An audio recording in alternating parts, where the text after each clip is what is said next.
আসসালামু আলাইকুম সুপ্রিয় এসএসসি শিক্ষার্থী বৃন্দ, আশা করি তোমরা সবাই অনেক ভালো আছো।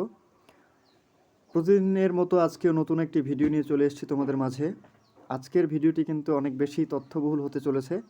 তোমরা এই ভিডিওটি কোনো ধরনের স্কিপ না করে মনোযোগ সহকারে শুনবে, কারণ এই ইসলাম শিক্ষা সংক্ষিপ্ত সিলেবাস এবং সাজেশন নিয়ে আজকে আলোচনা করব। তো এই ইসলাম শিক্ষা বিষয়টিতে আসলে কোন অধ্যায়ের কোন পার্টগুলো খুব গুরুত্বপূর্ণ সেগুলো কিন্তু তোমাদেরকে আমি গুরুত্বপূর্ণতার সাথে খুব সুন্দর করে বুঝিয়ে দিব, যার জন্য কোনো ধরনের স্কিপ করবে না, ভিডিওটি মনোযোগ সহকারে শুনবে এবং দেখবে, ঠিক আছে? আর পারলে পাশে খাতা কলম এবং বইটি নিয়ে রাখবে এবং ওই পার্টগুলো তোমরা বইয়ে মার্কিং করে রাখবে, ঠিক আছে? এবং ভিডিওর মূল আলোচনায় যাওয়ার আগে ছোট্ট একটি রিকোয়েস্ট বন্ধুরা, আমার নাহিদ ইডু হোম টিউটোরিয়াল চ্যানেলটি যদি এখন পর্যন্ত সাবস্ক্রাইব না করে থাকো তাহলে দয়া করে সাবস্ক্রাইব করে রাখবে, যাতে করে এর পরবর্তী ভিডিওগুলো তোমরা খুব সহজেই পেয়ে যাও সবার আগে। এবং এই ভিডিওর ডিসক্রিপশন বক্সটি একটু চেক করে নেবে সময় দিয়ে। এই ভিডিওর ডিসক্রিপশন বক্সে কিন্তু অনেকগুলো গুরুত্বপূর্ণ জিনিস আছে, যেমন হচ্ছে অন্যান্য বিষয়ের যে শর্ট সিলেবাসের উপর যে সাজেশনগুলি, পদার্থবিজ্ঞান, রসায়ন বিজ্ঞান, বাংলা প্রথম পত্র, বাংলা দ্বিতীয় পত্র, ইংলিশ প্রথম পত্র, ইংলিশ দ্বিতীয় পত্র, এই টাইপের যে সাজেশনগুলো রয়েছে এগুলো কিন্তু খুব সুন্দর করে ওখানে আলোচনা করা হয়েছে এবং ডিসক্রিপশন বক্সে ওই লিঙ্কগুলো আমি দিয়ে দিয়েছি, ঠিক আছে? তোমরা ডিসক্রিপশন বক্সটি চেক করে ভিডিওগুলো দেখে নিতে পারো। প্রথমে মানবন্টন নিয়ে কথা বলতে হয়, যেটা হলো সৃজনশীল প্রশ্ন থাকবে তোমাদের 11টির মধ্যে 7টি প্রশ্নের উত্তর দিতে হবে, 7×10=70। বহু নির্বাচনী প্রশ্ন উত্তর থাকবে 30টি, 30 মার্ক, টোটাল হচ্ছে 100 মার্কের পরীক্ষা হবে। তো প্রথম অধ্যায় যেটা হচ্ছে আকাইদ ও নৈতিক জীবন, এখানে প্রথম অধ্যায় খুব গুরুত্বপূর্ণ পার্টগুলো দেওয়া হয়েছে। তার মধ্যে কিন্তু আমি গুরুত্বপূর্ণ সবচাইতে বেশি যেগুলোর থেকে সৃজনশীল প্রশ্ন হবার সম্ভাবনা অনেক বেশি সেগুলো কিন্তু এখানে মার্কিং করে দিব এবং তোমরা ভিডিওটি স্কিপ করবে না, কিন্তু বারবার বলে দিচ্ছি। পার্ট 1 ইসলাম সম্পর্কে, পার্ট 2 হচ্ছে ইমান সম্পর্কে, পার্ট 3 হচ্ছে মানবিক মূল্যবোধ বিকাশে ইমানের গুরুত্ব, পার্ট 4 হচ্ছে তাওহিদ। এই পার্ট 4টি অর্থাৎ তাওহিদ সম্পর্কে কিন্তু একটি সৃজনশীল প্রশ্ন অবশ্যই তোমরা কমন পেয়ে গেছো মনে হয় 100%। এই পার্টটা পড়তে ভুলবে না কখনো। এবং অন্যান্য পার্টগুলো তো অবশ্যই পড়বে, কারণ এমসিকিউর একটা ব্যাপার আছে, এমসিকিউগুলো কমন পড়বে ওখান থেকে। পার্ট 5 হচ্ছে আল্লাহ তাআলার পরিচয়, পার্ট 6 এবং 7 খুবই গুরুত্বপূর্ণ, কুফর এবং শিরক সম্পর্কে। এখান থেকে সৃজনশীল প্রশ্ন আসার সম্ভাবনা 99%।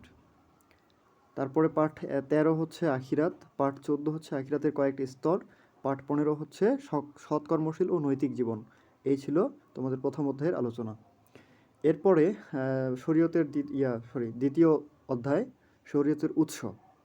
তো বন্ধুরা, শরীয়তের উৎস আসলে খুব গুরুত্বপূর্ণ। এখানেও কয়েকটি পার্ট রয়েছে, আমি বলে দিচ্ছি।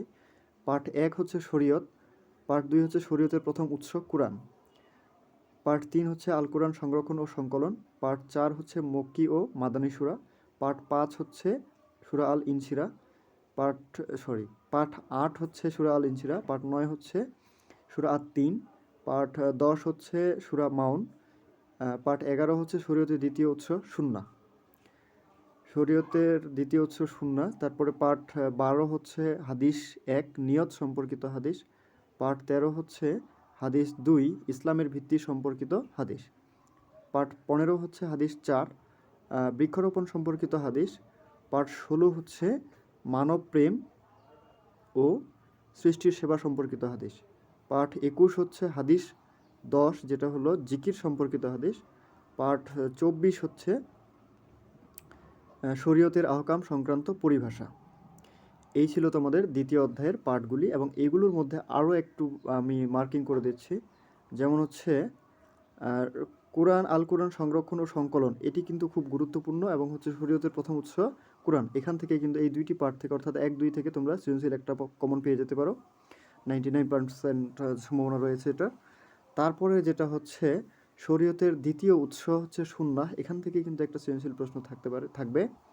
তারপরে এই যে সূরা তিনটা সূরা থেকে যে কোনো একটা কিন্তু অবশ্যই কমন পাবে। তাহলে আমরা আরও একবার দেখি, পার্ট 1 এবং 2 থেকে একটা, পার্ট 2 এবং 3 থেকে একটা, পার্ট 4, 8 এবং 9 থেকে এবং 10 থেকে, অর্থাৎ পার্ট 4, 8, 9, 10 এখান থেকে যে কোনো একটা বিষয় সম্পর্কে সৃজনশীল প্রশ্ন কমন পড়বে। শরীয়তের দ্বিতীয় উৎস সুন্নাহ সম্পর্কে এখান থেকে একটা প্রশ্ন কমন পড়বে, ঠিক আছে? তো অধ্যায়গুলো ভালো করে পড়বে, পার্টগুলো ভালো করে পড়বে। ভালোভাবে পড়ার পরে এমসিকিউগুলো তোমরা একটু প্র্যাকটিস করবা। অধ্যায় তৃতীয় হচ্ছে ইবাদত। ইবাদত অধ্যায় হচ্ছে পার্ট 1 ইবাদত, পার্ট 2 সালাত, পার্ট 3 হচ্ছে সাওম, পার্ট 4 হচ্ছে জাকাত, পার্ট 5 হচ্ছে হজ, পার্ট 6 হচ্ছে মালিক শ্রমিক সম্পর্ক এবং পার্ট 7 হচ্ছে ইলম। ইলম শব্দের অর্থ হচ্ছে জ্ঞান। তো এখান থেকে মূলত পার্ট 2, 3, 4 এবং 5, এই 2, 3, 4, 5 এই 4টি পার্ট কিন্তু তোমাদের এখান থেকে খুবই গুরুত্বপূর্ণ, অনেক অনেক গুরুত্বপূর্ণ। এই পার্টগুলো কখনো ভালোভাবে পড়া ভুলবে না, ঠিক আছে? এই ছিল তৃতীয় অধ্যায়ের টোটাল মোটামুটি একটা কমন উপযোগী সাজেশন, এবং এটা বলা যায় যে 90% কমন পড়বে ইনশাল্লাহ, ঠিক আছে?